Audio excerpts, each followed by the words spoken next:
Welcome to the Deep Dive, where we take a stack of your sources and distill the most important nuggets to get you well-informed, fast. Today, we're journeying to a place renowned for its stunning coastlines, charming small towns, and vibrant fall foliage.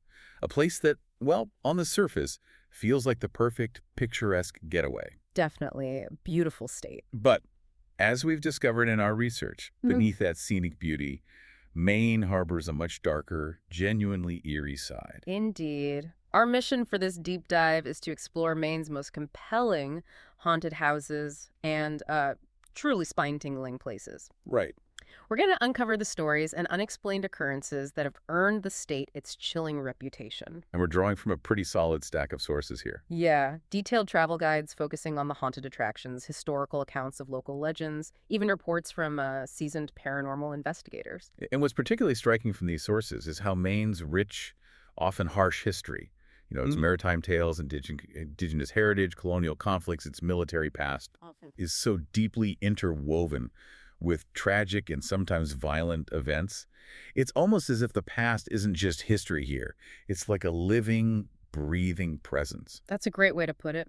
Many believe that contributes to the sheer abundance of haunted locales across the state. The enduring echoes of those, well, challenging circumstances and significant historical moments are frequently cited as the root cause. Right. The energy just sticks around. It's like the energy of those events just never fully dissipates. Okay, let's unpack this then. We'll start with what you might call the designed frights.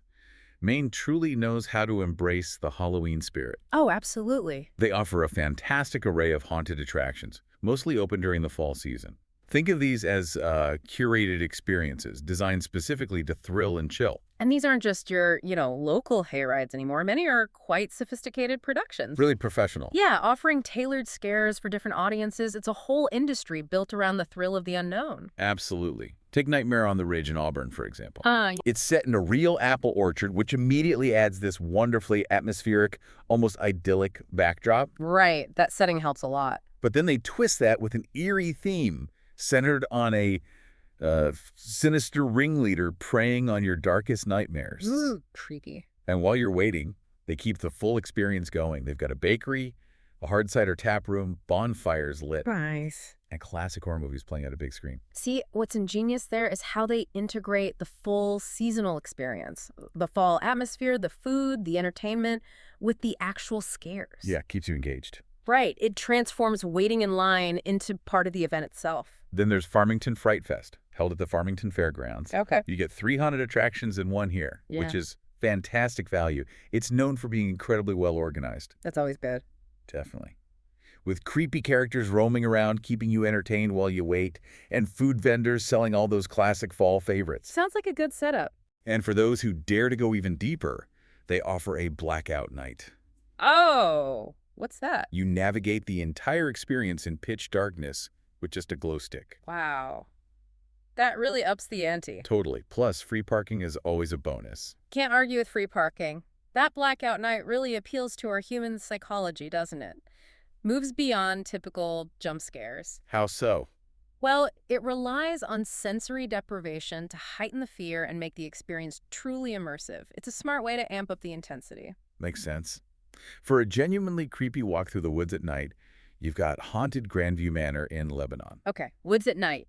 Classic. It's a family-run operation, and the sources say they absolutely don't skimp on the props, the actors, or the scares. Good to hear. The walk itself is about 15 to 20 minutes, and I appreciate that they even offer no scare daytime or night excursions. Oh, that's smart. Yeah, a great option for younger kids or adults who might be easily spooked but still want to enjoy the atmosphere. That's a crucial point about accessibility, isn't it? Providing those no-scare options broadens their appeal. Exactly. Allows families and those who prefer a milder experience to still partake in the seasonal fun. It shows they understand their audience. And if convenience is what you're after, Maniac Manor is located right inside the Bangor Mall. Inside a mall. Interesting. Yeah, they promise ghostly apparitions, creepy creatures, and unexpected scares. Like Grandview, they also offer no scare nights. Good consistency there. And it's got free, plentiful parking, so you can get your retail therapy and your fright fix all in one trip. It's interesting how these attractions, whether they're in an apple orchard or a shopping mall, cater to both serious thrill seekers and, those looking for a lighter, more family-friendly Halloween outing. Yeah, it really speaks to the broad appeal of a good scare. Mm-hmm. Rounding out our seasonal picks is The Trail of Terror in Saco, Okay. an outdoor walk through the woods at Aquabog Water Park. This one lasts about 30 minutes. Longer walk. Yeah, featuring spine-tingling ghouls, clowns, and creatures. What makes this one stand out is that they change the theme and scares every single year. Oh, really? That's clever. Ensures a fresh experience, right? And the main kitchen food truck is usually on site, so you can grab a bite after your fright. That annual theme change is a smart business model for a seasonal attraction. Definitely keeps people coming back. Yeah, it keeps the experience new and exciting, encourages repeat visits, and builds anticipation for what they'll come up with next. So what does all this mean for you if you're planning to visit one of these spots? Our sources offer some great practical advice. Always useful.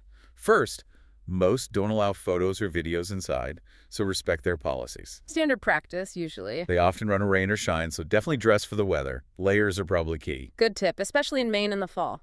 Wait times can be incredibly long, especially on October weekends. Ugh, the lines. So have a plan for entertainment while you're in line. Maybe download this deep dive. Huh, good idea. Food concessions are common, but not universal, so check beforehand if you think you'll need snacks. Right. And critically, book online in advance for popular dates.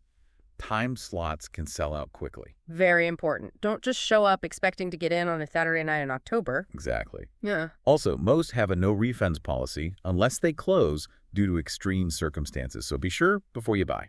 Practical advice is absolutely crucial here. These events are designed to be immersive, right? And preparedness can truly enhance your experience, helping you avoid unnecessary frustration and fully embrace the fright. Okay, now let's shift gears completely. Sure. We're moving from those design scares to places where people have reported genuine paranormal activity and unexplainable occurrences. The real deal, potentially. We're rooted deeply in Maine's rich, often tumultuous history and local lore. This is where it gets really interesting because we're talking about unscripted, unexpected encounters. And this transition brings up a key concept in paranormal research, the different types of hauntings people report. When we discuss genuine activity, it's helpful to understand the distinction between what's called a residual haunting and an intelligent haunting. Residual and intelligent. Got it. Think of a residual haunting like an energetic echo or a replay, an event so powerful it leaves an imprint on a place. Like a recording playing over and over. Exactly. Like a scene repeatedly playing out, often unaware of its surroundings. It's an energetic memory. Okay. And intelligent. An intelligent haunting, on the other hand, involves a spirit that seems aware of its environment and can interact with people or objects. That knows you're there. Potentially, yes. These are the ones that might respond to questions, play pranks, or even show distinct personality traits. And then there's poltergeist stuff, too. Right. Then there are phenomena like poltergeist activity, which often involves physical disturbances, things moving, lights flickering, and can sometimes be linked to the energy of living individuals or an intelligent spirit causing mischief. Okay, that's a helpful framework. So as we explore these next locations, let's maybe see which category they seem to fall into based on the reports. Good idea. Let's start on the coast with the Island Lighthouse in Saco Bay. Lighthouses are always prime territory for ghost stories. This story dates back to a truly tragic murder-suicide in 1896. A tenant shot his landlord, then took his own life right there at the lighthouse. Awful. Sources report that lighthouse keepers and visitors consistently hear a piercing gunshot followed by moaning. Wow, that's specific. Yeah, they see mysterious shadows, witness locked doors flying open, and even window shades spinning up on their own. Okay, doors and shades moving. That's more than just sound. Definitely. And what's more, paranormal researchers with the New England Ghost Project investigated and reportedly found apparitions. Mediums even claimed direct contact with the victims. What's compelling about Wood Island is the consistency of the reports over time, often tied directly to those traumatic events. Right. The gunshot and moaning sound very much like a residual haunting, a replay of that violent moment. The energy stuck in a loop. Exactly. But the opening doors and spinning shades, that could suggest an intelligent spirit capable of interacting with the physical environment. Maybe still distressed. perhaps still distressed or even reliving aspects of that tragedy. The isolated nature of lighthouses, coupled with the often solitary and high-stress lives of keepers, frequently creates the conditions for such intense, lasting activity. Makes sense. Okay, from the coastal echoes, let's journey inland to the somber grounds of Mount Hope Cemetery in Bangor. Ah, yes. Very famous cemetery. If you're a Stephen King fan, you might recognize this place immediately. It was the inspiration for his chilling novel, Pet Sematary. That's right. He even named some characters after actual gravestones there. Yeah. It's the second oldest garden cemetery in the U.S., dating back to 1834. Over 30,000 graves. Huge place. Including figures like the notorious gangster Al Brady. People here report ghostly apparitions, the voices of small children. Children's voices are always unsettling in a cemetery. Shadowy figures, cold spots, and even phantom footsteps following them. Cemeteries, just by their very nature, are places where history and loss converge, right? Makes them common sites for reported paranormal activity. True. And the Age of Mount Hope certainly provides a rich tapestry for such tales. The reports of voices and following footsteps suggest more than just residual energy. Seems more interactive. Yeah, there's an implication of awareness, pointing towards intelligent hauntings. The sheer volume of human stories buried there could create a really powerful, energetic field. Good point. Then there are the museums of Old York. Okay. York, historic area. This site preserves one of New England's earliest English settlements, and one particular building served as York's town hall during the infamous witch hunts. Ah, the witch trials connection. That often leads to stories. Legend has it, a woman found guilty of witchery was hung right in front of that building, and her ghost has reportedly haunted the property ever since. A classic origin story for a haunting. Sightings of a woman walking down the road, employees feeling cold spots, objects moving, doors opening and closing, those are frequently reported. Mm-hmm. Typical phenomena. But what makes this story even more chilling are reports from children at a nearby daycare. Oh. They claim to have played with a woman dressed in white, who then simply vanished. Wow. That account of the woman in white playing with children strongly points to an intelligent haunting. Definitely seems aware. Yeah, it suggests a spirit that not only lingers but actively interacts with its environment and individuals, especially the innocent. This type of haunting is often linked to intense historical trauma and injustice, like the witch trials. The unresolved energy. Exactly. The unresolved energy of a wrongful death might anchor a spirit to a place. Now let's hit the road, specifically Route 2A in Aroostook County. Sometimes known as White Oak Pitlock or Haynesville Road. Right, the Haynesville Woods Road, very notorious. One of Maine's most iconic haunted roads, infamous for numerous accidents and truck driver deaths on its dangerous hairpin turn. It even inspired that classic country song, right? A tombstone every mile. That's the one, by Dick Curlis. Claims include people stopping for a woman screaming for help, who then mysteriously disappears. The vanishing hitchhiker trope, almost? Kind of. And sightings of the ghost of a small girl killed by a driver. The high concentration of tragic events on that specific stretch of road seems to have imprinted a strong sense of unease and activity. You'd think so. The disappearing woman and the ghost of the little girl could be residual hauntings, just replaying the moments of their demise.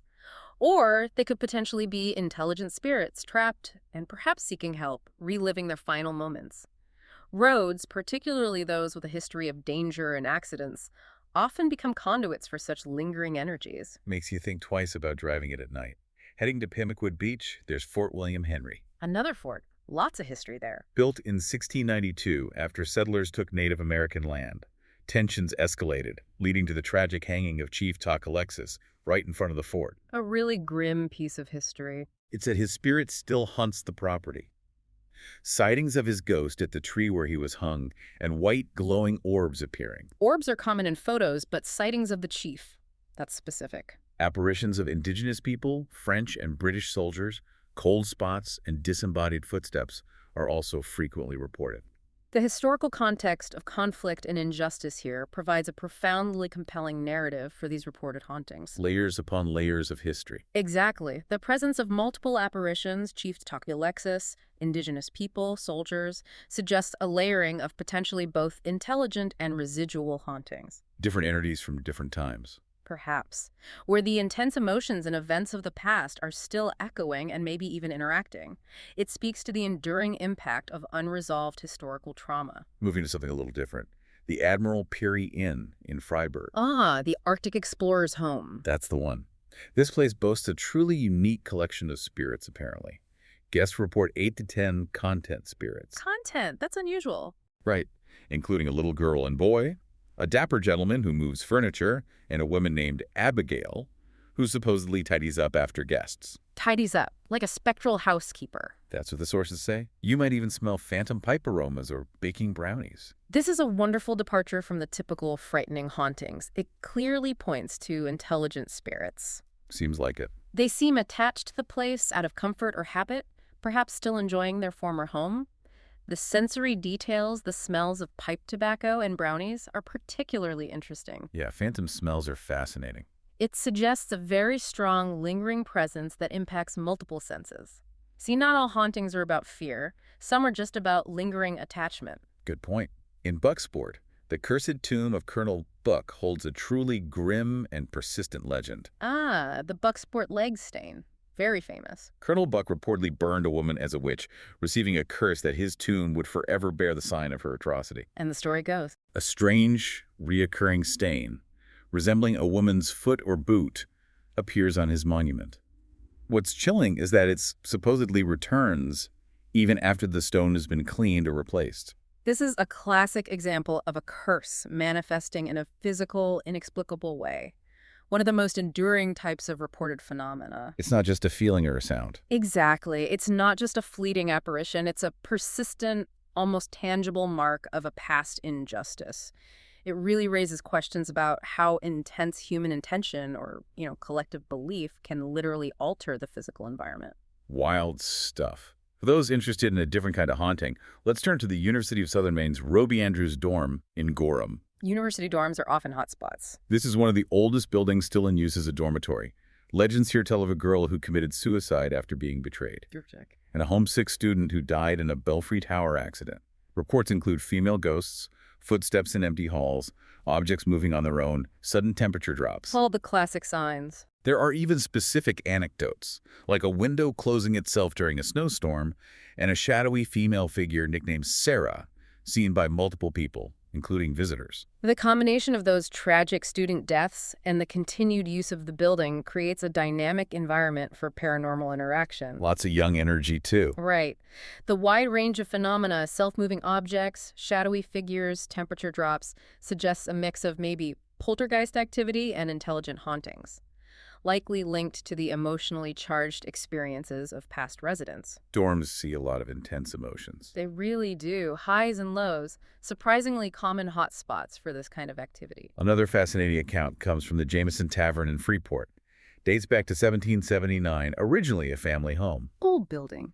It's reportedly haunted by a little girl named Emily who tragically died in a fire in the attic. Oh, that's sad. Child spirits again. She's said to show herself to both adults and children. What's compelling is that 2 psychics who visited, reportedly, also saw a man in a top hat in the hallway. So potentially more than one spirit there. Seems like it, adding another layer to the activity. The presence of a child ghost, especially one who interacts and shows herself, strongly points to an intelligent haunting. Right, like the woman in white in New York. Exactly. Children's spirits are often described as being more playful or visible, perhaps less bound by the veil between worlds. And the independent corroboration by psychics, well, that suggests a consistent, energetic presence within the building, not just isolated incidents. Interesting.